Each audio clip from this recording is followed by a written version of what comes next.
Hi hello வணக்கம் நண்பர்களே, இது உங்கள் டப்ஸ் தமிழ். இன்னைக்கு நம்ம பரிதாபத்தில் ஆரம்பிச்சு பரபரப்பான ட்விஸ்ட் அண்ட் டர்ன்ஸோட முடிய போற ஃப்ரைல்டின்ற ஒரு ஹாலிவுட் ஹாரர் மிஸ்ட்ரி மூவியை தாங்க பார்க்க போறோம். படம் கொஞ்சம் பழசு, மேபி நீங்க நிறைய பேர் பார்த்துருக்கலாம். ஆனாங்க இது வரைக்கும் இந்த படத்தை பார்க்காத ட்விஸ்ட் வெறியர்களுக்கு இந்த படம் செம்மையான ட்ரீட்டா இருக்கும். அதோட பார்த்தவங்களும் இந்த மாதிரி ஒரு நல்ல படத்தை திரும்ப பார்க்கலாம் இல்லையா, அதுல தப்பு இல்லை இல்லையா, அதனால பாத்துருங்க. ஸோ படத்தோட கதை என்னன்னா, ரீசெண்டா ஒரு ஊர்ல தொடர் கொலைகள் நடக்குதுங்க. கொலைகாரன் யாருன்னு தெரியல, அது ஒரு பக்கம் இருந்தாலும் கொலை பண்ணப்பட்ட பாடிஸே கிடைக்கலன்னா பாருங்களேன். போலீஸ், FBI இவங்களுக்கெல்லாம் ஒரே சவாலா இருக்கு.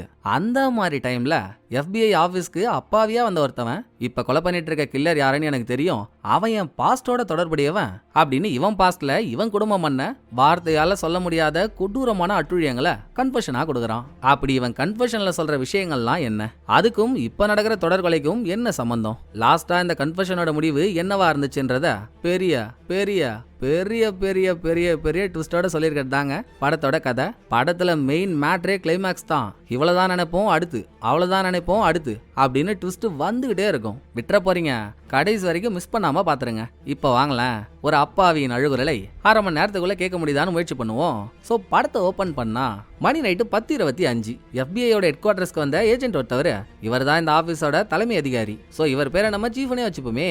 ஆபீஸ்க்கு வெளியே ஒரு ஆம்புலன்ஸ் நிக்கிறத பார்த்துட்டு, யாரோடது அது, என்ன கதைன்னு ரிசப்ஷன்ல இருக்க ஒரு லேடி கிட்ட கேட்டா, தெரியலையே சார், நீங்க சொல்லிதான் அங்க வண்டி நிக்கிறதே தெரியும், நான் என்னன்னு பாக்குறேன் அப்படின்னு இவ சொல்றாளா.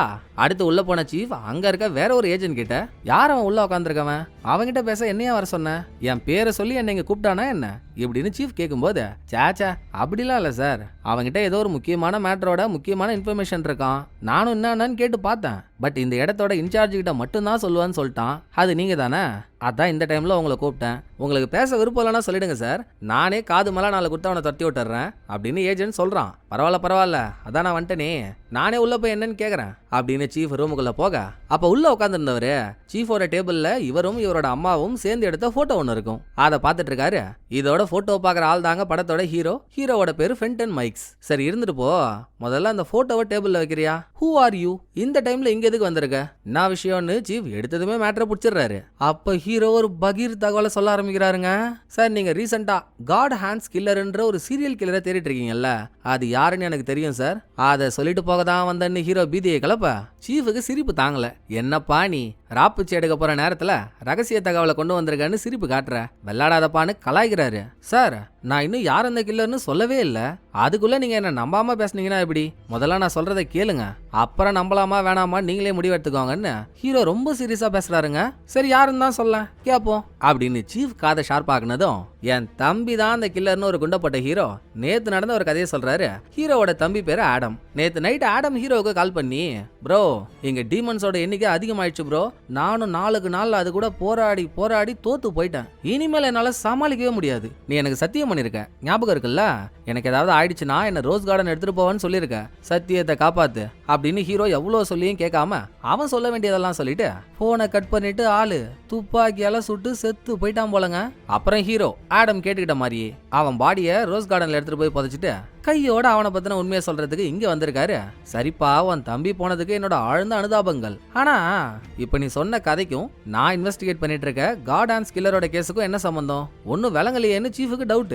சார், நான் இன்னும் முழு கதையை சொல்லியே முடிக்கலையே, சொல்ல போனா இன்னும் ஆரம்பிக்கவே இல்லை, முழு கதையும் கேட்டாதானே புரியுன்னு சொல்றப்போ நல்லா மைடியர் மைனா கொஞ்சம் மாதிரி இருந்துகிட்டு ஆள் பார்த்தா சீரியஸா தான் பேசுறான், ஆனா இவன் சொல்றத நம்பலாமா வேணாமான்னு தெரியலையே, எதுக்கும் ஃபர்ஸ்ட் இவனோட பேக்ரவுண்டை செக் பண்ணுவோம் அப்படின்னு ஹீரோவை அங்கேயே வெயிட் பண்ண சொன்ன சீஃப். ஹீரோ எந்த கிராமத்துல இருந்து வந்தேன்னு சொன்னாரோ, எல்லா கிராமத்திலயும் ஷெரீஃப் ஆபீஸ்னு ஒன்று இருக்கும், அவங்களுக்கு அந்த கிராமத்துல இருக்க எல்லார பத்தியும் தெரியும் வைங்களேன். சோ அந்த ஊரோட ஷெரீஃப்க்கு சீஃப் கால் பண்ண அந்நேரம் பார்த்து ஷெரீஃப் ஸ்டேஷன்ல இல்லங்க, அவரோட அசிஸ்டன்டான ஒரு லேடி தான் போன் எடுக்கிறா. அவகிட்ட ஹீரோவோட பேரை சொல்லி சீஃப் விசாரிக்க, ஐயோ ஃபென்டன் அங்க வந்திருக்கான், அவன் சரியான கிராக்குங்க, இப்பதான் இங்க ஒரு மகா மட்டமான வேலையை பார்த்துட்டு போயிருக்கான். அதாவது சீஃப் ஆபீஸ்க்குள்ள வரும்போது வெளியே ஒரு ஆம்புலன்ஸ் நின்னுட்டு இருந்துச்சுல்ல, அதை எடுத்துட்டு வந்ததே ஹீரோ தான். ஆடம் செத்ததுக்கு அப்புறம் ஹாஸ்பிட்டல்ல இருந்த அவனோட பாடியை திருடி ஆம்புலன்ஸ்ல ஏத்தி அதை எடுத்துட்டு போயிட்டு தான் ரோஸ் கார்டன்ல புதைச்சிட்டு ஆம்புலன்ஸோட இங்க வந்திருக்காரு. பட் அந்த ஊர் ஷெரீஃப் நல்லவர் போல, ஏமா அவன் கிடைச்சா கேஸ் எதுவும் போடாதீங்க, பாவம் திருந் ஆம்புலன்ஸ் மட்டும் வாங்கிட்டு மிரட்டி விட்டுருங்க அப்படின்னு ஷெரீஃப் அசிஸ்டன்ட் சொன்னதை அவ சீஃப் கிட்ட சொல்லிடுறா. எப்படியோ அந்த கிராமத்துல ஹீரோன்னு ஒருத்தவன் இருந்திருக்கான், அவனுக்கு ஆடம்னு ஒரு தம்பியும் இருந்திருக்கான், நேத்து அவன் செத்தும் போயிட்டான் இப்படின்னு ஹீரோ சொன்ன கதையெல்லாம் நிஜமா இருக்குல்ல. சோ ஒரு வித நம்பிக்கையோட திரும்ப ரூமுக்குள்ள வந்த சீஃப் கேட்டம்பா, நீ ஆம்புலன்ஸை திருடி பண்ண குரங்கு சேட்டையெல்லாம், பட் எனக்கு இன்னமும் ஒண்ணுதான் புரியல, ஏன் திடீர்னு வந்து இதெல்லாம் நீ என்கிட்ட சொல்லணும், அப்புறம் உன் தம்பி தான் கொலைகாரன்னு உனக்கு எப்படி கன்ஃபார்மா தெரியும் அப்படின்னு சீஃப் கேட்க, நானும் எவ்வளோ நாள் தான் சார் எனக்கு தெரிஞ்ச விஷயத்த எனக்குள்ளேயே பொத்தி பொத்தி வச்சிருக்கிறது, ஒரு ஸ்டேஜுக்கு மேல உடச்சு விட்டலாம்னு சொல்லி தான் வந்துட்டேன், என் தம்பி தான் அந்த கில்லர், நான் சொல்ற கதையை கேளுங்களேன், உங்களுக்கு ஏது புரியும்னு ஹீரோ சொன்னதோட 1979ல நடந்த ஒரு பிளாஷ்பேக்கு கதை மூவ் ஆகுது. ஃபென்டன் ஆடம்னு 2 சின்ன பசங்க, அதாங்க ஹீரோவோட தம்பி, இவங்களுக்கு அம்மா இல்ல அப்பா மட்டும்தான், ஒரு கார் ஷெட்ல மெக்கானிக்கா இருக்காரு. பாசம்னா பாசம், 2 பசங்க மேலேயும் அப்படி ஒரு பாசம், பசங்களுக்கு அம்மா இல்லன்ற குறையே இருக்காது, பசங்களும் இவனுங்களுக்குள்ள ஃபிட்டு, அதே மாதிரி அப்பாவும் 2 பசங்களை 2 கண்ணு மாதிரி பாத்துக்கிறாரு. இவங்க தங்கியிருந்த வீட்டுக்கு பக்கத்திலேயே ரோஸ் கார்டன் ஒன்று இருக்கு. எல்லாமே நல்லா தாங்க போயிட்டு இருந்துச்சு. ஒரு நாள் நைட்டு பசங்க 2 பேரையும் தூங்க வச்சுட்டு அப்பா அவரும் தூங்க போயிடுறாரு. திடீர்னு என்ன ஆச்சோ ஏதாச்சோ நட ராத்திரியில வந்து பசங்க 2 பேரும் எழுப்பி, தம்பிங்களா நைட்டு அப்பாவுக்கு என்ன ஆச்சு தெரியுமா, அப்பா கடவுளை பார்த்தண்டா, ஒரு ஒளியா எனக்கு முன்னால வந்த ஏஞ்சல், உங்க குடும்பம் படைக்கப்பட்டதே கடவுளுக்கு சர்வீஸ் பண்ணதான், இந்த உலகத்துல டீமன்ஸோட எண்ணிக்கை அதிகமாயிடுச்சு, பார்க்க மனுஷங்க மாதிரி தான் இருப்பாங்க, ஆனா உண்மையாகவே அவங்க டீமன், அவங்க தான் டீமன் பாக்குற யாருக்கும் தெரியாது, பட் உங்களுக்கு மட்டும் டீமன் யாருன்னு பார்க்கக்கூடிய சூப்பர் பவரை நான் கொடுக்குறேன், கடவுளுக்காக அவங்கள அழிக்க வேண்டியது உங்க பொறுப்பு, உங்க கடமை, உங்களுக்கு எந்த பிரச்சனையும் வராம கடவுளான நான் பாத்துக்கிறேன், நான் சொல்றத மட்டும் செய்யுங்க. ரொம்ப ரொம்ப முக்கியமான விஷயம், இத பத்தி உங்களை யாரும் வெளியே மூச்சு கூட விடக்கூடாது, அப்படி மேட்ரு வெளியே போயிடுச்சு ஒரு டெத்து கன்ஃபார்ம், நான் ஏற்கனவே சொன்ன மாதிரி நான் சொன்ன வேலையை முடிக்கிறதுக்கு தேவைப்படுற வெப்பன்ஸையும் இன்னும் கொஞ்ச நாள்ல உங்க கண்ணு முன்னால காட்டுறேன் அப்படின்னு ஏஞ்சல் சொன்னதா பசங்களோட அப்பா வந்து ஒரு கதை சொன்னதும், ஆடம் சின்ன பையன்ல அவன் ஆர்வ கோளாறுல, அப்படியாப்பா அப்ப நம்மளாம் சூப்பர் ஹீரோஸா, மஜாப்பா மஜாப்பா அப்படின்னு அப்பாவுக்கு சிங்சாங் அடிக்கிறான். இந்த பக்கம் ஃபென்டனும் நல்லா மூணுல முளைச்ச முருங்கக்கா மாதிரி இருந்துகிட்டு ஏதோ ஒரு கனவு கண்டிருக்கான், அதை நம்ம கிட்ட வந்து இன்னமா கதையா சொல்றான் பாரு. சரி இது ஒன்றும் ஒரு பெரிய பிரச்சனையா இருக்காது, நைட்டு தூங்கி எழுந்தா காலையில எல்லாரும் எல்லாத்தையும் மறந்துடுவாங்க அப்படின்னு நினைச்சுக்கிட்டான். பட் அது முடியலங்க. மறுநாள் 2 பசங்களையும் ஸ்கூல்ல டிராப் பண்ணிட்டு இவங்களோட அப்பா, கண்ணுங்களா நேத்து நைட்டு நான் சொன்னல, தப்பி தவறி கூட அந்த விஷயத்த வெளியே சொல்லிடாதீங்கடா அப்படின்னு ஆளு ஞாபகப்படுத்திட்டு தாங்க போறான். ஃபென்டனுக்கு ஹார்ட் பீட் அவுட், இந்த ஆள் என்ன பண்ண போறான்னு தெரியலையேன்னு இவன் பதற. அந்த பக்கம் கார் ஓட்டிட்டு போன அப்பாவோ போற வழியில ரோட்டோரமா ஒரு ஷெட் இருக்கு, வானத்துல இருந்து ஒரு பெரிய ஒலி அந்த ஷெட்டுக்குள்ள விழுந்ததும் ஆல்ரெடி இந்த ஆள் ஏஞ்சலியே ஒலி மாதிரி தானே பார்த்தான். சோ இதுவும் கடவுளோட சைனா தான் இருக்கும்னு போயிட்டு கதவை திறந்தா ஒரு கோடாரியும் 2 கிளவுஸும் இருக்குங்க. ஏஞ்சல் சொன்னதா அப்பவே அப்பா சொன்னாரு பாருங்க, உங்களுக்கு தேவைப்படுற வெப்பன்ஸ் எல்லாம் இன்னும் கொஞ்ச நாள்ல நான் உங்க கண்ணில் காட்டுவேன்னு, அதான் இதுன்னு நினைச்சுக்கிட்டு அப்பா 2யும் எடுத்துக்கிட்டு வீட்டுக்கு வந்துடுறாரு. இதுல ஆடமோ, நைனா கொலை பண்றதுக்கு எதுக்கு கிளவுஸ், இது நமக்கு தேவையான்னு கேக்குறான். தம்பி கடவுள் இதையும் என்கிட்ட சொன்னாங்கப்பா, யார் கண்ணுக்குமே தெரியாத டீமன் நம்ம கண்ணுக்கு மட்டும் தெரியுறாங்கல்ல, நம்ம அவங்கள டச் பண்ணும்போது தான் அவங்க எவ்வளவு பெரிய டீமன் என்ன மாதிரியான தப்பெல்லாம் பண்ணிருக்காங்கன்னு நமக்கு தெரியுமா. சோ அப்படி பாவம் பண்ணவங்கள நம்ம வெறுங்கையால தொட்டு தூக்கி கடத்திட்டு வந்தா நல்லா இருக்காதுல்ல, அதுக்கு தான் அந்த கிளவுஸ். வந்து அவங்கள கொலை பண்ணும்போது கொல்றதுக்கு முன்னால நம்ம கிளவுஸ் அவுத்துட்டு அவங்கள டச் பண்ணி அவங்க பண்ண பாவத்தெல்லாம் பாத்துக்கலாம், சரியா இப்படின்னா அப்பனும் சின்ன பிள்ளையும் மாத்து கட்டுல கொலை வெட்டு குத்து ரத்தம்னு மானவரியா பேசிட்டு இருக்கானுங்க. இன்னுமுமே ஃபென்டனுக்கு இது நிஜமா கனவான்னு தெரியாம மண்டை காயுது. இதுக்கு அடுத்த சீன்ல கடவுள் எனக்கு காட்டினதா சொல்லி அப்பா ராடு மாதிரி ஒரு வெப்பனையும் பசங்களுக்கு முன்னால எடுத்துட்டு வந்து வைக்கிறாரு. அவ்வளவுதான், குடும்பத்துல இருக்கிறது 3 பேரு, கோடாரி கிளவுஸ் ராடுன்னு 3 விதமான வெப்பனும் கிடைச்சிருச்சு. ஆக கடவுள் நமக்கு கொடுக்கறதா சொன்ன வெப்பனை கொடுத்துட்டாங்க. இதுக்கப்புறம் எந்த டீமன்ஸ் எல்லாம் அழிக்கணுமோ முதல் வேலையா 7 டீமன் அழிக்கணும்னு எண்ணிக்கையோட சொல்லிருக்காங்களாங்க. யார் யாரெல்லாம் அந்த டீமன் லிஸ்ட தரதாகவும் சொல்லிருக்காங்க. அது வரைக்கும் வெயிட் பண்ணுவோன்னு அப்பா கேஷுவலா பேச்ச போடுறாப்புல. இதுக்கு நடுவுல இது எதையுமே ஃபென்டம் நம்பாம இருக்கான் இல்லையா.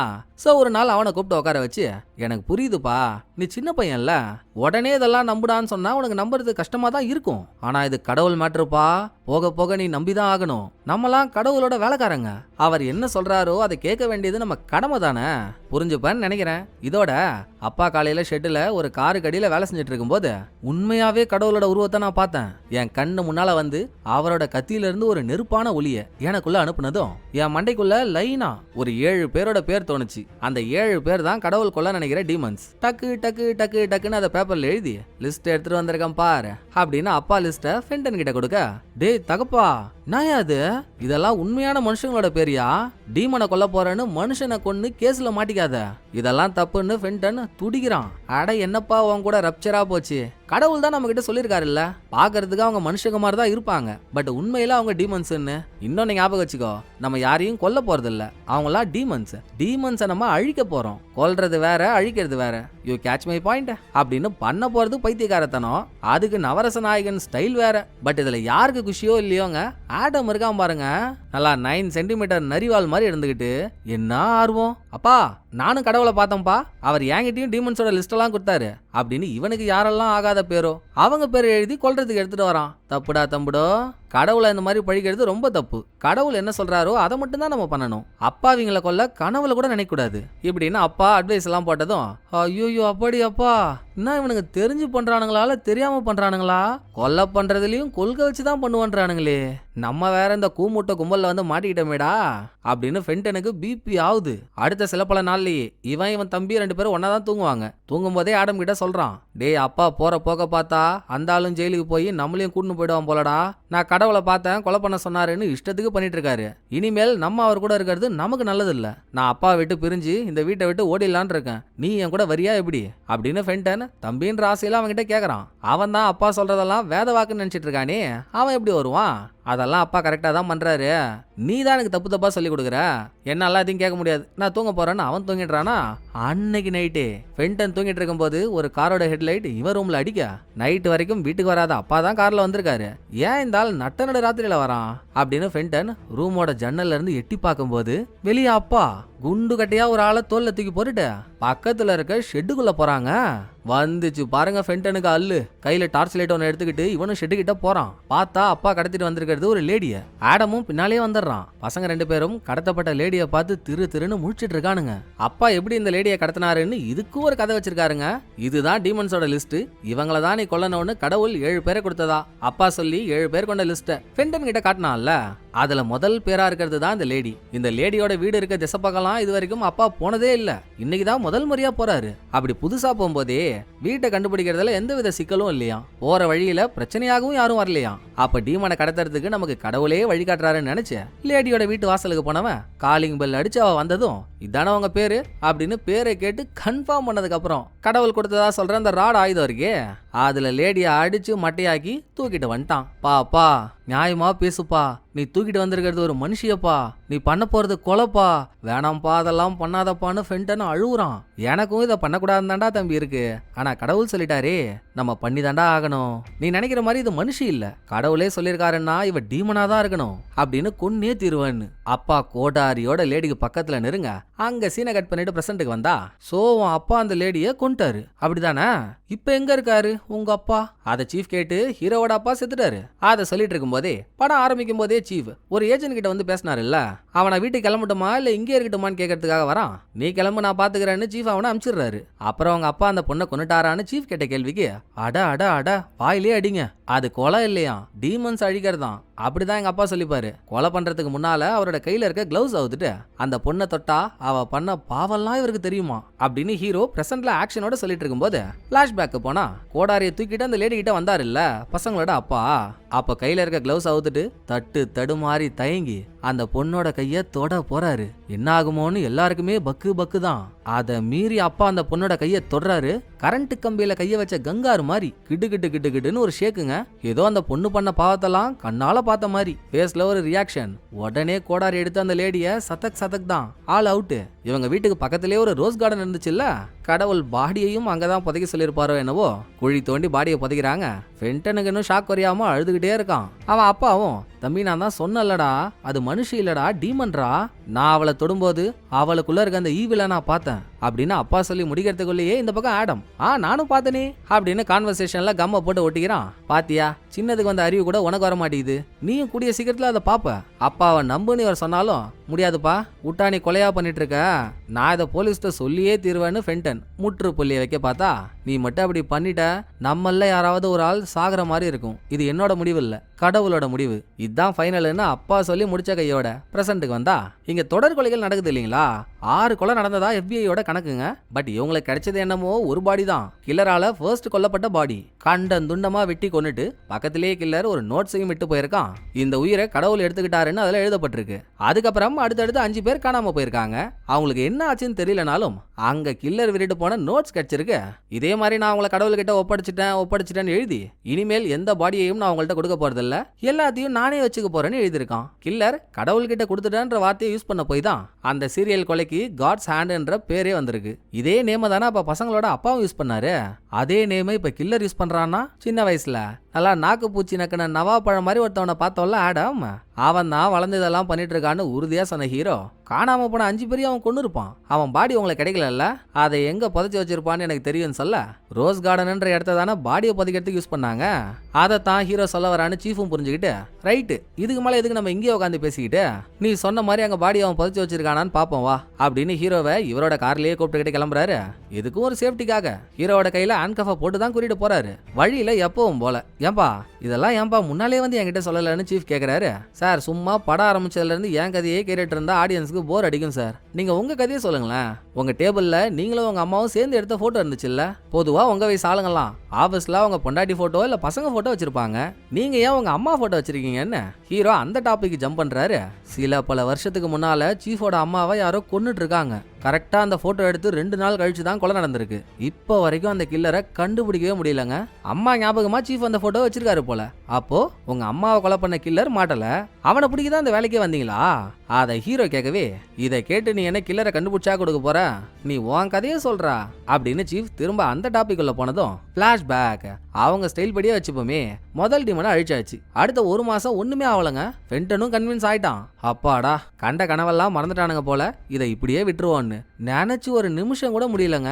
பசங்க 2 பேரும் வெளியே விளையாண்டு வீட்டுக்கு போகும்போது அப்பா புதுசா வேன் ஒன்று வாங்கியிருக்காரு. நாளைக்கு காலையிலேயே நமக்கு ஒரு வேலை இருக்குன்னு சொல்லி 2வது டீமனை கடத்த பசங்க 2 பேரையும் கூட்டிக்கிட்டு 2வது ஆள் ஒரு பார்க்கிங்ல அவரோட காரை நிறுத்திட்டு ஒரு கடைக்குள்ள போறாரு. போயிட்டு வர வரைக்கும் 3 பேரும் வேன்லயே வெயிட் பண்றாங்க. ஹீரோவோட அப்பாவை பொறுத்த வரைக்கும் இது கடவுள் நம்ம கிட்ட சொல்லி அவருக்காக நம்ம பண்ற வேலை.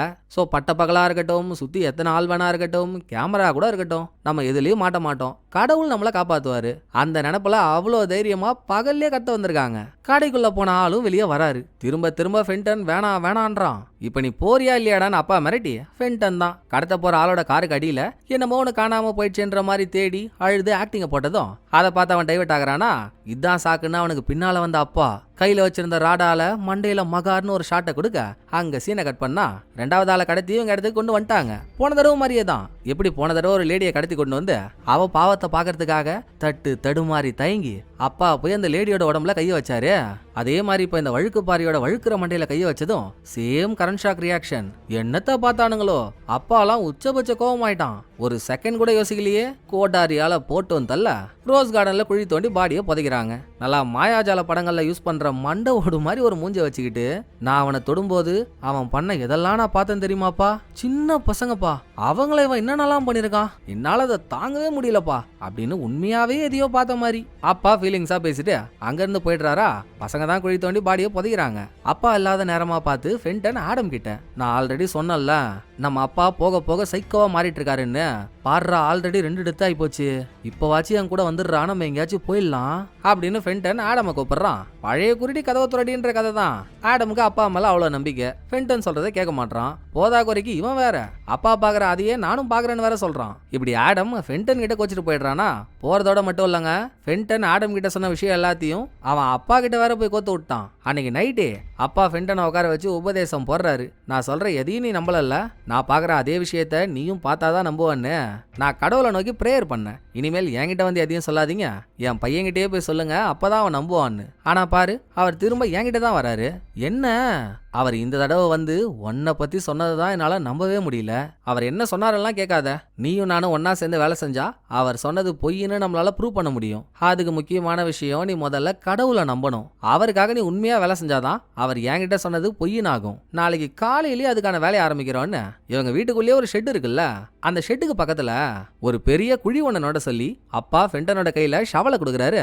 யோ செல்ஃபிஷ் செங்கல், உன் இதே என்ன கல்லா, நான் சின்ன பையன், நான் எப்படியா அவ்வளோ பெரிய குழியை நோண்ட முடியும் ஆஹா முடியாதுன்னு ஃபென்டன் சொன்னாலும் கடவுளை நம்பாம மட்டும் இருக்க தெரியுதுல்ல, நீ தான் நோண்டிக்கிட்டே கடவுளை நோக்கி ப்ரேயர் பண்ணு, அப்ப வச்சு அவர் உன்னை மன்னிக்கிறாரான்னு பாப்போம் அப்படின்னு அப்பா ஸ்ட்ரிக்டா சொல்லிடுறாரா. 1 நாள் 2 நாள் இல்லைங்க, கையெல்லாம் காப்பு காய்ச்சிருது. இருந்தோம் நான் இந்த குழிய நோண்டவனை தவிர்த்து கடவுளை நோக்கி பிரேயர் பண்ணவே மாட்டேன்ற முடிவுல ஃபென்டனும் விடாப்புடியா 5 நாள் போராடி அப்பா எவ்வளவு பெரிய குழியை தோண்ட சொன்னாரோ அந்த வேலையை முடிச்சிடுறாங்க. இந்த குழியை நோண்ட சொன்னதுக்கு முக்கிய காரணமே கொலை பண்றதுக்கு சீக்கிரட்டா பேஸ்மெண்ட்ல ஒரு இடம் வேணும்ன்றதுக்காகத்தான். சோ தோண்டி வச்சிருக்க குழிக்கு மேல பக்கத்துல இருக்க ஷெட்டை அலேக்கா தள்ளி அந்த பள்ளத்தை மூடிட்டு ஷெட்டுக்கு உள்ள பேஸ்மெண்ட்டுக்கு போற மாதிரி ஒரு வழியையும் ரெடி பண்ணிட்டாங்க. இதை முடிச்ச மறுநாளேங்க அப்பா 3ஆவதா ஒரு ஆளை தூக்கிட்டு வந்துட்டாரு. ஃபென்டன் கிட்ட வேற கோடாரியை கொடுத்து, நான் கொல்றத பாத்துருக்கல, ஐயோ சாரி அப்படி சொன்னா வேற சண்டைக்கு வந்துருவானுங்களே, இவனுங்களை பொறுத்த வரைக்கும் டீமனை அழிக்கிறது தானே, நான் பண்றத நீ பாத்துருக்கல, அதே மாதிரி இப்ப நீ தான் பண்ண போறேன்னு சொன்னதும் அவன் துண்டா காணோம் துணியா காணோன்னு ஓடுறான். புயல் வேகத்துல ஓடினவன் நேரா போறது இந்த ஊர்ல இருக்க ஷெரீஃபோட ஆபீஸ்க்கு. இத்தனை நாளா அப்பா மேல இருக்க பாசத்துல உண்மையை வெளியே சொல்லாம இருந்தவன் இன்னைக்கு சொல்லி ஆகணும்னு முடிவெடுத்து அங்க போனா இவன் நேரம் அங்க யாருமே இல்ல. ஆபீஸ்க்கு பின்னாலே தான் ஷெரீஃபோட வீடு. கதவை தட்டி சொல்லிதான் ஆகணும்னு கதவை தட்டுறான். ஷெரீஃபும் வராரு. தம்மா தொண்டு பையன். இவன் வந்து நடக்கிற கதையெல்லாம் சொன்னா யாருங்க நம்புவா? ஷெரீஃபு நம்பல. ஐயோ தலைவா, நான் வாயால சொல்றத நம்பலன்னா என் கூடவே சேர்ந்து வீட்டுக்கு வாங்க, இப்ப கூட எங்க அப்பா எவனே ஒருத்தவனை தூக்கிட்டு வந்தா வச்சிருக்கான், உங்க கண்ணு முன்னால நான் அதை ப்ரூவ் பண்றேன் அப்படின்னு ஃபென்டனை ரொம்ப கட்டாயப்படுத்தி ஷெரீஃப் அவன் வீட்டுக்கு கூட்டிட்டு வரான். அப்பவும் ஷெரீஃப் ஃபென்டனை நம்பி எல்லாம் ஒன்றும் வரல, அவன் அப்பா கிட்ட கம்ப்ளைண்ட் பண்ணி அவனை விட்டு போக தான் வந்திருக்காரு. ஸோ என்னங்க புள்ளைய வளர்க்குறீங்க? இவன் பாட்டுக்கு ஸ்டேஷனுக்கு வந்து உருட்டுன்னு உருட்டுறான், என்ன பண்ணலாம் இவனை அப்படின்னு ஷெரீஃப் கம்ப்ளைண்ட் பண்ண, நான் என்ன சார் பண்றது, ஒரு தப்பு பண்ணிட்டானேன்னு சின்னதா ஒரு பனிஷ்மெண்ட் கொடுத்தேன், அதுக்கு என்ன பழிவாங்க உங்ககிட்ட வந்து பொய் சொல்லியிருக்கான், விடுங்க நான் பாத்துக்கிறேன்னு அப்பா சமாளிக்க பாக்குறாரு. சார், இந்த 13ஆம் நம்பர் வீட்டு பரதேசி தான் ஏதோ ஒரு கதை சொல்லி உங்களை ஏமாத்திட்டு இருக்கான்னா நீங்களும் நம்புறீங்க, நீங்க என் கூட ஷெட்டுக்கு வாங்க சார், நான் உங்களுக்கு எல்லாத்தையும் புரிய வைக்கிறேன் அப்படின்னு ஃபென்டன் அதையே சொல்றான். ரைட்ரா தம்பி, உன் ஆசைக்காகவாச்சு நான் ஒரு தடவை வந்து பாக்குறேன்டா அப்படின்னு ஷெரீஃப் ஷெட்டோட பேஸ்மெண்ட்டுக்கு வந்தா அங்க ஃபென்டன் நினைச்ச மாதிரி யாருமே இல்லைங்க. அப்பாவும் சின்ன பையனும் சேர்ந்து தெளிவா எல்லாத்தையும் கிளீன் பண்ணிட்டு இருக்காங்க. பாடுறா, இங்க ஏதாச்சும் இருக்கா? நான் தான் அப்பவே சொன்னல, உன் பேச்சை கேட்டு வந்து என் வேலை கெட்ட தாண்டா மிச்சம், நவுறா நான் கிளம்புறேன் அப்படின்னு ஷெரீஃப் படியேறி மேல போறாரு. எவ்வளவு வேகத்துல போனாரோ திரும்ப அதே வேகத்துல தோப்புக்கடின்னு கீழே விடுறாரு. எல்லாம் அப்பாவோட லீலை தான். ஷெரீஃப் வந்து பார்த்து எந்த எவிடன்ஸும் மாட்டல தான், ஆனா இங்க நடக்கிற இன்ஃபர்மேஷன் கசிஞ்சிருச்சுல்ல, என்னைக்கா இருந்தாலும் இது டேஞ்சர் ஆகலாம் இல்லையா, அதுக்கு வேலையே வைக்க கூடாதுன்னு ஷெரீஃபை இங்கேயே அடிச்சு கொன்னுட்டு அதே ரோஸ் கார்டன்ல புதைக்கிறாங்க. எல்லா தடவையும் பாடியை புதைக்கும் போது ஃபென்டன் தானே அழுவான், இந்த தடவை அப்பா அழுவுறாப்புல. அப்பாவி மாதிரி இருந்துகிட்டு என்ன அடப்பாவி வேலை பார்க்க வச்சிட்டியாடா, என் வாழ்க்கையில நான் ஒரு இன்னசென்ட்டை கொலை பண்ணதே இல்லடா, இப்படி என்ன கொல்ல வச்சிட்டல்ல அப்படின்னு அப்பா கத்த. யோ இதை கேட்டா கடவுளே வந்து கண்ணை குத்துறீங்க, என் கண்ணு முன்னாலேயே எத்தனை கொலை பண்ணிருக்க, என்னமோ கொலையே பண்ணாதவ மாதிரி அபாண்டமா போய் சொல்ற அப்படின்னு ஃபென்டனும் கத்துறான். டேய் மூளை இல்லாத மூஞ்சுரு, உனக்கு நான் எத்தனை வாட்டிடா சொல்றது, நான் கொலை பண்ணவங்களாம் மனுஷங்களே இல்ல, அது டீமன்ஸ், அவங்க டீமன்ஸ்னு உன்னால பார்க்க முடியல, தேவையில்லாத வேலை பார்த்து என்ன கொலைகாரன் ஆகிட்டு பேச்சு வேற பேசுறியா நீ அப்படின்னு அப்பா ஃபென்டனை புலக போயிடுறாரு. ஆடம் தான் உள்ள புந்து காப்பாத்துறான். எப்படியும் அப்பாவோட கோவன்றது போகாதுல்ல, பாடியை புதைச்சிட்டு வீட்டுக்கு போனதுமே ஃபென்டனை மட்டும் தனியா ஷெட்டுக்குள்ள கூட்டிட்டு போன அப்பா, உனக்கு என்ன பார்த்தா பயமா இருக்கா, பொதுவா டீமன்ஸ் தான் என்ன பார்த்து பை பண்ணும், நீ டீமனா? இல்ல நீ இல்லன்ற, பட் ஏஞ்சல் நீ ஒரு டீமன்னு என்கிட்ட சொல்றாங்க, இப்பவும் என்னால அதை நம்ப முடியல, பொய்ன்னு ப்ரூவ் பண்ண தான் பாக்குறேன், நீ ஒத்து வர மாட்டேறிய ராசா. சோ நீ கடவுளை நோக்கி கடுமையான பிரேயர் பண்ணி கடைசியா கடவுளை பார்த்து கடவுள் மேல உனக்கு நம்பிக்கை வர வரைக்கும் நீ சோறு தண்ணி இல்லாம இந்த பேஸ்மெண்ட்லயே தான் இருக்க போற அப்படின்னு ஃபென்டன் விட்டுருப்பான்னு கதறியும் அப்பா ஃபென்டனை பேஸ்மெண்ட்ல தூக்கி போட்டு கதவை லாக் பண்ணிட்டு போயிட்டாங்க. ஒரே இருட்டு, 4 வாரம்னு அதுக்குள்ளேயே ஓடுது.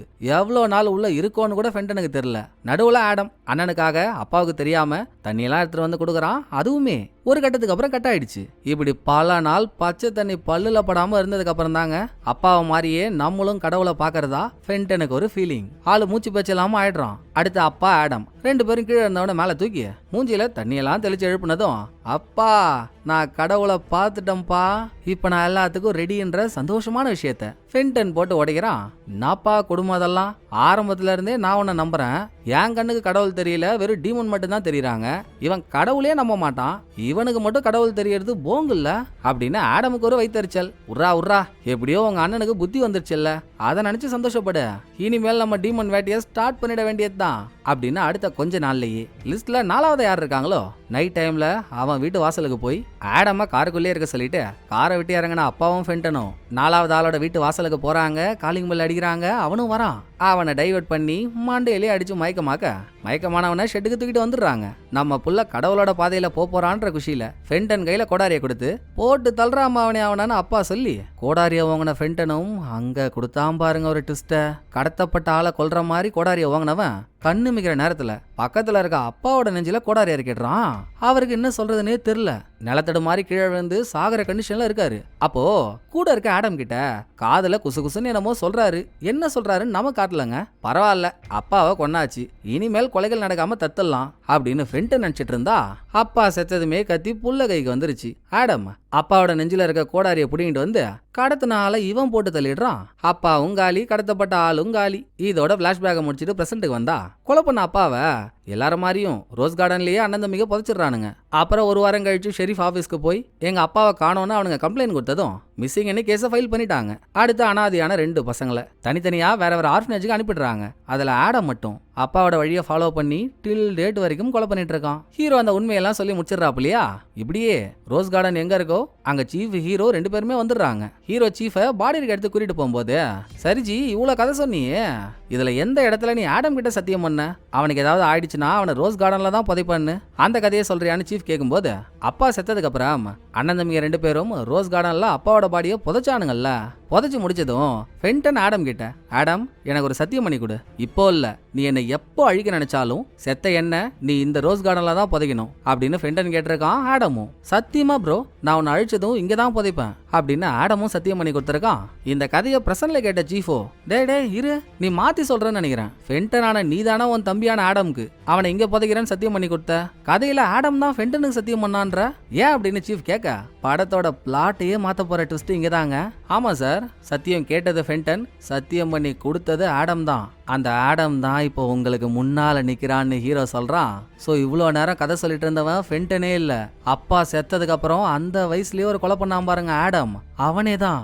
அடங்குய்யால அப்ப நீதானா தேடிட்டு இருக்க அந்த கார்டன்ஸ் கில்லரா அப்படின்னு சீஃபுக்கு சந்தேகம் வந்தா அங்கேயும் ஆடம் குழப்புறான். சே நான் ஏற்கனவே உங்கள்கிட்ட சொன்னல, நான் பண்றது கொலை இல்ல, டீமன்ஸ் அழிக்கிறது. உண்மையான கார்டன்ஸ் கில்லர் ஃபென்டன் தான். என் கூட வாங்கலாம், பார்த்ததுக்கு அப்புறம் உங்களுக்கே புரியும் அப்படின்னு ஆடம் சீஃபை ஃபென்டனை புதைச்ச இடத்துக்கே கூட்டிட்டு போறான். அங்க அந்த ஒரு சமாதி மட்டும் இல்லங்க, எக்கச்சக்கமான சமாதி இருக்கு. என்னடா காணாம போனது 5 பேர் மட்டும்தான்டா, இங்க என்னடா இவ்வளவு சமாதி இருக்கு அப்படின்னு சீஃபுக்கு தலையே வெடிக்குது. ஐய நல்லா தயிர் கடைகிற தடி மாதிரி இருந்துகிட்டு உங்களுக்கெல்லாம் யாரு சார் FBI வேலை கொடுத்தது?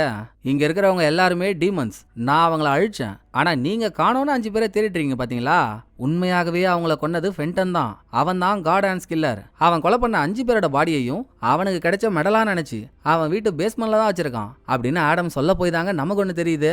என்னதான் சின்ன வயசுல கொலையெல்லாம் வேணான்னு ஃபென்டன் சொல்லிட்டு இருந்தாலும் வளர்ந்து அவன் ஒரு சீரியல் கில்லர் ஆயிட்டு இருக்கான். ஆனா பாருங்க, ஆடம் இங்க புதைச்சிருக்க ஆளுங்க எல்லாரும் டீமன்ஸ். இவங்கெல்லாம் டீமன்ஸ், இவங்களெல்லாம் நீ கொல்லணும்னு கடவுள் லிஸ்ட் கொடுத்து ஆடம் அதை பார்த்து தானே கொலையோ அழிக்கிறதோ ஏதோ ஒரு கருமாந்தரத்தை பண்ணி அவங்கள எங்க கொண்டு வந்திருக்கான். இதே இடத்துல ஃபென்டனையும் புதைச்சிருக்கான்னா அவனும் டீமனா தானே இருக்கணும். கரெக்ட். ஃபென்டன் சின்ன வயசா இருக்கும்போது அப்பா அவங்கிட்டே சொன்னாரே, நீ ஒரு டீமனு ஏஞ்சல் என்கிட்ட சொல்றாங்கன்னு.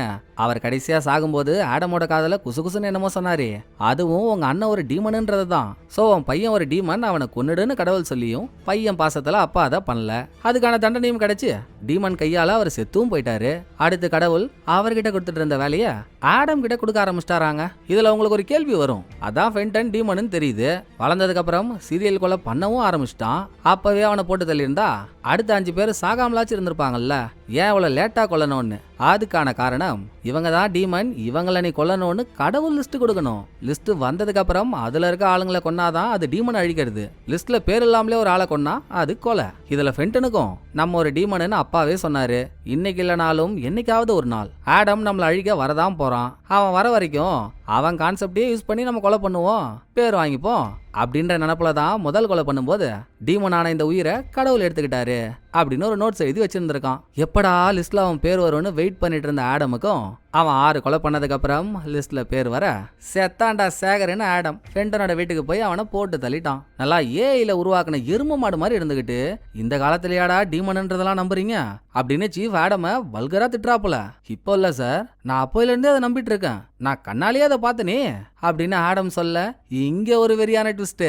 அப்பா ஒரு தடவை டீமன் அழிக்கிறேன்னு ஆளுங்களை கடத்திட்டு வந்து அவங்கள டச் பண்ணும்போது கரண்ட் ஷாக் கொடுக்குற மாதிரி பாவலா காட்டுவாருல்ல தக்காளி, அப்ப உண்மையாவே அவங்க பண்ண பாவத்தெல்லாம் விஷுவலா பார்த்துருப்பாரு போலங்க. அவர் பார்த்தா அதே விஷுவலா ஆடமும் பார்த்துருக்கான். ஃபர்ஸ்ட் கடத்தி கொண்டு வந்தாங்கல்ல லேடி, கொஞ்ச நாளைக்கு முன்னால அவளோட புருஷனை கொண்டு இருக்கான். 2வது கடத்தி கொண்டு வந்தாங்கல்ல ஒரு வழுக்கு பாற மண்டையன், அவன் சின்ன பசங்களெல்லாம் கடத்தி கொண்டு போய் அவங்கள்ட்ட தப்பா நடந்துகிட்டு அதுக்கப்புறம் அவங்கள கொண்டு இருக்கான். இப்படி ஒவ்வொருத்தவங்க பண்ண பாவமும் இவனுக்கு விஷுவலா தெரிஞ்சிருக்கு. அப்படின்னா இப்ப இவன் பாக்குற வேலை உண்மையாவே கடவுள் கொடுத்ததா? இது நமக்கு தோணுதா? என்ன எழவோ, உன் பேரு ஆடமா இருக்கட்டும் ஃபென்டனா இருக்கட்டும், எனக்கு தெரிஞ்ச வரைக்கும் நீ ஒரு கொலகாரன், நான் உன்னை புடிச்சிட்டேன்னு சீஃப் துப்பாக்கியை தூக்குறாரு. என் கதை இருக்கட்டும், உங்க கதையை பார்ப்போன்னு அடுத்து ஒரு அமர்க்கலமான ட்விஸ்ட். உங்க அம்மாவை யாரோ கொன்னுட்டு தப்பிச்சிட்டதா சொன்னீங்கல்ல, இப்ப அவங்க கையில மாட்டினா கூட அவனை பிடிப்பீங்களா அப்படின்னு ஆடம் கேட்டதும் எதுக்காகனே தெரியலங்க. சீஃப் ஒரு மாதிரி உஷ்ணமாகி இருடா இன்னைக்கு உன்னை கண்டமாக்காம விட மாட்டேன்டா அப்படின்னு ஓடி வந்து ஆடமோட கையை பிடிக்கிறாரு. டச்சிங் ஆனதுமே ஆடமுக்கு சீஃப் இதுக்கு முன்னால பண்ண பாவம்லாம் விஷுவலா தெரியுது. தான் அம்மாவை எவனோ ஒருத்தவன் கொன்னுட்டதா சீஃப் கதை கட்டி விட்டான்ல. பொய் பொய் பொய், சீஃப் தாங்க அவன் அம்மாவை அவனே கொண்டு இருக்கான். எதுக்காகலாம் தெரியல, அது கதைக்கு தேவையும் இல்லாத ஒண்ணு. ஏதோ ஒரு காரணத்துக்காக சீஃப் அவனே அவனோட அம்மாவை கொன்னுட்டு வெளியே வேற ஏதோ ஒரு கில்லர் வந்து கொன்னுட்டு போன மாதிரி நாடகம் ஆடி இருக்கான். இன்னொரு மாசான விஷயம், இவங்களெல்லாம் நீ அழிக்கணும்னு கடவுள் ஆடமுக்கு கொடுத்த லிஸ்ட்ல கடைசி ஆளே இந்த சீஃப் தான். சோ சீஃபை மடக்கி தனியா இங்க கூட்டிட்டு வரதான் ஆடம் ஃபென்டன்ன்ற பேர்ல அங்க போயே இருக்கான். ஏற்கனவே இவனுக்காக குழியெல்லாம் தோண்டியாச்சு. அதுல சீஃபை படுக்க போட்டு அவனை கொல்ல போறப்போ வேணாண்டா, நான் ஒரு FBI ஏஜென்ட், நான் காணாம போயிட்டா கண்டிப்பா உன்னை தேடி வருவாங்க, நீ மாட்டிப்பண்ணு ஆவா செஞ்சீங்கலாம் காட்ட கடவுள் என் கூட இருக்காரு சார், அவர் என்ன காப்பாத்துவாரு அப்படின்னு ஆடம் கடவுள் மேல இருக்க அவ்வளோ கான்பிடன்ஸ்ல சீஃபோட சோலியை முடிச்சிட்டான். இதுக்கப்புறம் நடக்க போற ட்விஸ்ட் எல்லாமே நம்ம நம்ப முடியாத ஒன்னா இருக்குங்க. சீஃப் சொன்ன மாதிரி அந்த ஆளை காணோன்னதும் FBI டிபார்ட்மெண்டே அலருது. அவன் ஒரு மூலையில தேடுறான். நேத்து நைட் ஆடம் இங்க வரும்போது ஆடம பார்த்தது ஒரே ஒரு ஏஜென்ட் மட்டும்தான். அவன்கிட்ட ஆள் எப்படிரா இருப்பான்னு கேட்டா அதான் சார் ஞாபகம் வர மாட்டேங்குது, நான் அவனை கண்ணெதிரில் பார்த்தேன், கையெல்லாம் குலுக்குன, இருந்தும் அவன் ஃபேஸ் எனக்கு மறந்து போச்சு சார் அப்படின்னு ஏஜென்ட் சொல்ல, இன்னொரு பக்கம் இந்த ஆபீஸோட CCTV ஃபுட்டேஜ்லாம் எடுத்துட்டு வராங்க. அதுல என்னடான்னா ஸ்கிரீன்ல எல்லா விஷயங்களும் கரெக்டா தெரியுது, பட் எங்கெல்லாம் ஆடம் வரானோ கரெக்டா அவன் மூஞ்சில மட்டும் பிளரா தெரியுதுங்க. இருந்தும் ஆடம் இங்க ஃபென்டன்ற பேர் சொல்லிட்டு தானே வந்தான். ஏஜென்ட்டுக்கு அந்த பேர் ஞாபகம் வந்து அவன் வீட்டை உடச்சு தள்ளிட்டு உள்ள போறாங்க. ஆடம் ஃபென்டன் தான் சீஃபை என்னமோன்னு பண்ணிட்டான்றதுக்கு ஏத்த மாதிரியான க்ளூஸ் எல்லாம் ஆல்ரெடி அங்க வச்சிட்டான். இவங்க ஃபென்டன் வீட்டு பேஸ்மெண்ட்ல போய் பார்க்கும்போது ஏற்கனவே அவன் கடத்தி கொலை பண்ண 5 பேரோட பாடியும் கிடைச்சிருக்கு. கூடவே சீஃபோட ID கார்டும் அங்கதான் இருக்கு. பாடியை வச்சு ஃபென்டன் தான் நம்ம தேடிட்டு இருக்க காட் அண்ட் ஸ்கில்லர்னு முடிவு எடுத்துட்டாங்க. ID கார்டை பார்த்ததும் சீஃபையும் இவன் தான் என்னமோ பண்ணிட்டான்னு உறுதியே பண்ணிருப்பாங்கல்ல. இனிமேல் கத்தி ஆடம் பக்கம் திரும்பவே திரும்பாது. அட அட அட அட அட, என்ன பிளானு, என்ன தந்திரம் அப்படின்னு நம்ம ஆச்சரியமாகறதுக்குள்ள அடுத்த முறக்குத்தலான ட்விஸ்ட். ஃபென்டனோட சொந்த கிராமத்துக்கு போன ஏஜென்ட் இதுக்கு முன்னாலேயே இந்த ஊர்ல இருக்க ஷெரீஃப் ஆபீஸ்க்கு சீஃப் கால் பண்ணி அசிஸ்டன்ட்ட கூட பேசினாரு பாருங்க. அங்க போன ஏஜென்ட், நான் ஃபென்டனை பத்தி ஒரு தகவலை சொல்லலான்னு வந்திருக்கேன், உங்க சீஃபை பார்க்க முடியுமான்னு கேட்டு சீஃப் வெளியே வந்தா அதுதாங்க ஆடம். பயபுள்ள போலீஸ் வேஷத்துல ஒளிஞ்சு நின்று இவ்வளவு தரத்தையும் பண்ணா எப்படிங்க மாட்டுவான்? சோ எல்லாத்துக்கும் காரணமான இவங்கிட்டயே உங்க அண்ணன் இதெல்லாம் பண்ணிட்டாருங்க, அதை சொல்லிட்டு போலாம் தான் வந்தேன்னு மொத்தத்தையும் சொன்ன ஏஜென்ட் எப்படி முதல் முறையா ஆடம பார்க்கும்போது கையை குலுக்குனானோ அதே மாதிரி கையை குலுக்குறான். ஆனா ஆடம் இதுக்கு முன்னால பார்த்த மாதிரி ஞாபகம் தான் வரல. ஏஜென்ட் கிளம்பிடுறானா. அடுத்து போன்ல சீஃப் கிட்ட பேசின அசிஸ்டன்ட் அவ ஆடமோட பொண்டாட்டி. ஆடம் என்ன பண்றான் ஏது பண்றான்றதெல்லாம் அவளுக்கு தெரியும். அதான் சீஃப் கால் பண்ணும்போது வேணும்னே கதைய மாத்தி சொல்லிருக்கா. சோ இப்ப ஆடம் கிட்ட வந்து என்ன ஒன்னும் பிரச்சனை இல்லைல்ல, எல்லாம் ஓகே தானே விசாரிக்க. கடவுளே நம்ம பக்கத்துல இருக்கும்போது யாரால நம்மள என்ன பண்ண முடியும், எல்லாம் கிருப அப்படின்னு ஆடம் சொன்னதோட படத்தோட கதை முடியுதுங்க. இந்த படம் உங்களுக்கு பிடிச்சிருக்கோன்னு நம்புறேன். அடுத்த ஒரு நல்ல படத்துல வந்து நான் உங்களை மீட் பண்றேன். இந்த வீடியோ உங்களுக்கு பிடிச்சிருந்தா லைக் பண்ணிடுங்க, எப்படி பண்ணிருக்கன்றத மறக்காம கமெண்ட்ல சொல்லிடுங்க. தேங்க்யூ, டாடா, பாய்.